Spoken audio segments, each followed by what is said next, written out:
Svetionik koji nikada nije zaspao. Kažu da negde na jednoj obali stoji svetionik koji nikada nije zaspao. Noćima gleda u more. Vetrovi prolaze, talasi udaraju o stene, a brodovi dolaze i odlaze.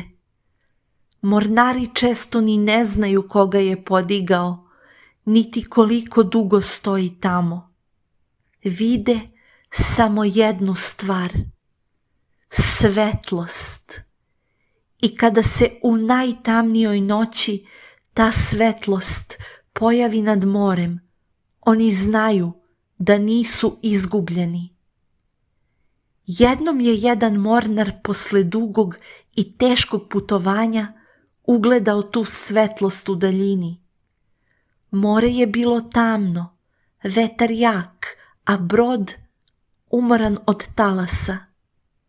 Ali kada je ugledao svetionik, tiho je rekao: neko me ipak čeka na obali, i nastavio je da plovi. A možda je upravo to najveća tajna svetionika. On ne stoji samo da pokaže put brodovima. Stoji da podsjeti putnike da uvek postoji svetlost koja ih čeka. Kao da i sam svetionik strpljivo čeka jutro. Dragi moji, ovo je još jedna priča sa mora.